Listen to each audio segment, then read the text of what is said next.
Typically x and y in those two places. So you have your y right there, and you have your x right there. So how many x's do you see? See x, oh, let's go to red. I see x, x, where else? There, and then how many y's do you see? See y, y, and y. So what's the cost going to be? For every y, what is there?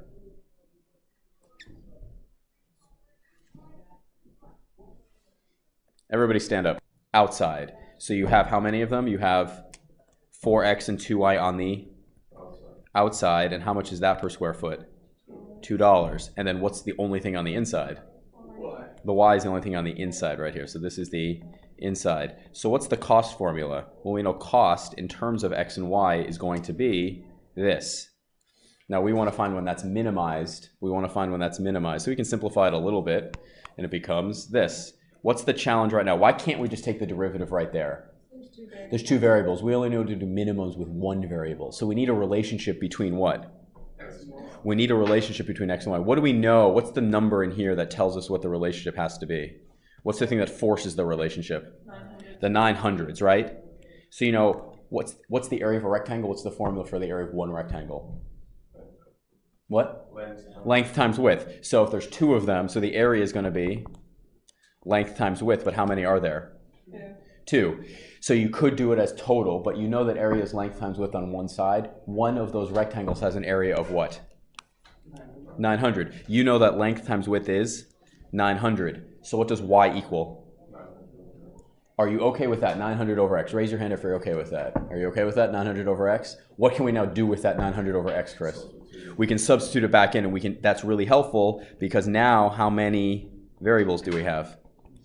We have cost in so this was cost in terms of x and y.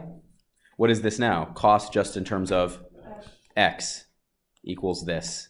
So this, what can we now do to this? What are we doing to get from, well, that's just another way of writing it, but what happened to go from here to here? Derivative. Are you okay with the derivative? Let me know if you're okay with the derivative. You good with that? Is that pretty good? So now, as we have done many, many times before, what do we set the derivative equal to? 0, and we solve for x, and what do we end up with? We end up with this thing right here. Why don't we take the negative one? Because you can't take the negative, so the square root of a negative number. No, well, it's the square root of a positive number, right? This is positive. Why don't we say plus or minus right there? Well, give me why. You can't have negative side length. You can't have negative side length. Thank you. You can't have negative length of fencing. That's the answer I want. Absolutely. So you take x, and then how can you get y? Well, do we already have a relationship between x and y? Yeah. We do. So can we get y? Yeah. Absolutely. So the answer says, though, what is this question asking? The question is, what is it asking us to find? Cost or dimensions? It says what dimensions, right? So theoretically, you just found the dimensions. What are they? X is 23.72. 23.72 and y is 37.95. Theoretically, what should you also do on this? So prove it. That is a minimum. Prove that it's a minimum. And that's what this does right here.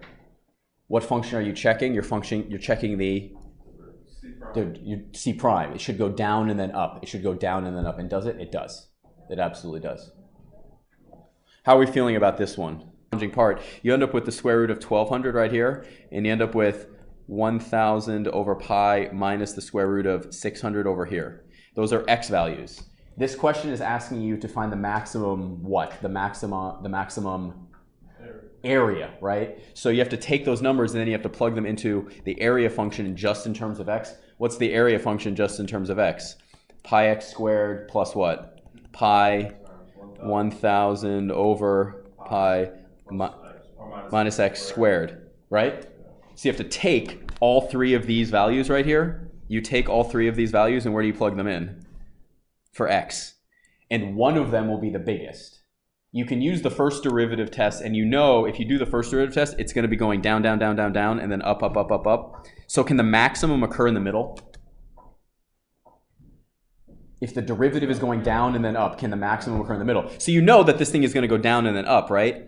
But what do you have to do? You have to test the endpoints to see, is endpoint A higher or is endpoint B higher? And they're going to be big numbers. Did anybody plug them in? Anybody try to plug them in? I'll just show you what the numbers are going to be. The numbers are over here. You get these numbers. You see the circled numbers here? The middle number, when you plug in 500 over pi, you get 159.154.94.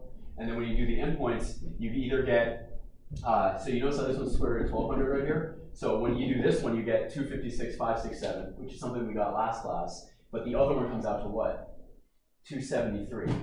Now we solved for x on this one, right? Yeah. Could we have done it just solving for y instead? Yeah. Could you do the same exact thing solving for y instead? Yeah. You absolutely could. Guess what happens when you do it that way? What do you get on one side? 273.090 and 256. It just flips the side. But what's still the answer? Which one's the bigger number? It's the same final answer. So if you label the circles x and y, it just flips it. It just flips it like this. All it does is flip it around. That's all it does. You get the same answer. What? Why are those numbers different? So that's the question I left you with at the end of last class.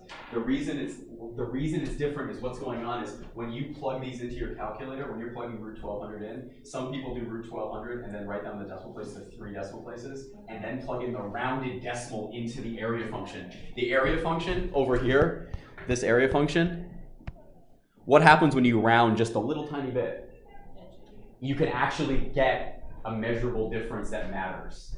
The point is, when you're plugging these numbers in, what I recommend you do is in y1, you plug in this function. So you do pi x squared plus 1,000 divided by x minus x squared and put pi, whatever, right?